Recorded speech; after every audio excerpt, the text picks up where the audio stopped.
Hi everyone, my name's Rashmi. I'm currently a physiotherapist working at Empower Healthcare, both in the home care setting and the residential aged care facility setting as well.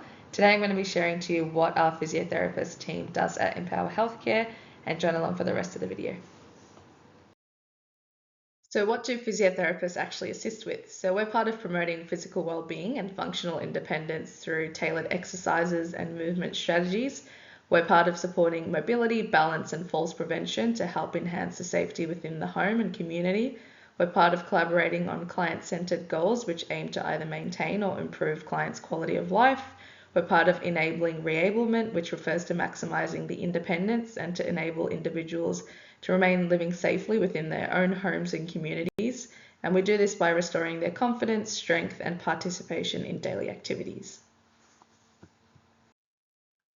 So when might you actually think about referring a client for physiotherapy? So one part of it would be reduced mobility or any recent functional decline. So more specifically, if you've noticed that they're having more difficulty with their walking, they're transferring in terms of a sit to stand or getting in and out of bed, performing their daily activities due to an injury, illness, or just general deconditioning. If they've had a recent hospitalization, a surgery, or an injury as well. So things that we would help in are things like post-operative rehabilitation, a recovery from a fall where they might have sustained a fracture, or even just an acute medical event, which for an example could be something like a stroke. If they have high falls risk or a history of falls, as physiotherapists, we want to assess their balance deficits and see if there's any sort of muscle weaknesses, and that's going to guide our treatments with them. We want to have a look at if they've got any unsafe movement patterns that might be increasing their risk of falling at home. Any clients that have any chronic pain or musculoskeletal conditions, these can include conditions like arthritis, back pain, shoulder pain, knee pain, or general sort of joint stiffness that's affecting their ability to maintain independent and comfortable in their homes. Another example would be any sort of neurological or progressive conditions. So we want to help support people with these conditions such as Parkinson's disease, multiple sclerosis, or even general post-stroke impairments which have affected their ability to function in their homes. So what does a physiotherapy assessment actually involve? So it's really important that we get to know the person from a holistic perspective. So that includes understanding their concerns from a biological lens, a psychological lens, but also a social lens.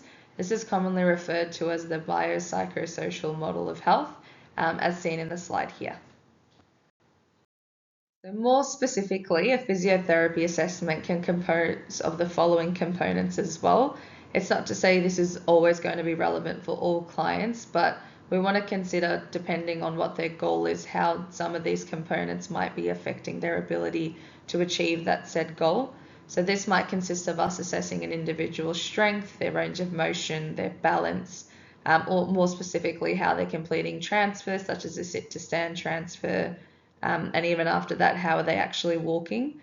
We want to consider how their pain is affecting their day-to-day lives. We want to consider if they have a gait aid, seeing that we're assessing its safety. And if they don't have a gait aid, is that something that we might consider for this individual? And that can sort of tie into any sort of relevant falls risks that we identify through some of the testing we do complete.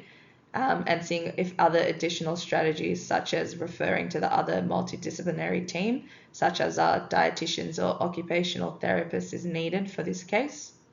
Lastly, we need to consider other tests that may be relevant to our clients. If they've got specific neurological or cardiorespiratory conditions, we would do specific testing for these things as well.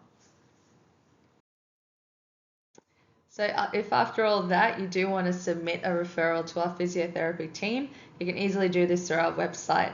Once they receive the referral, our community team will send out an acknowledgement email out to you. As all individuals' needs are going to be different based on your goals and the level of support that you require. That's why after your initial assessment, your physiotherapist will contact you directly to discuss any sort of ongoing support that you may require. So that can include an equipment trial for a gait aid, and hydrotherapy recommendation, an example of an exercise home program, and many more things. Looking forward to maybe working with you in the future.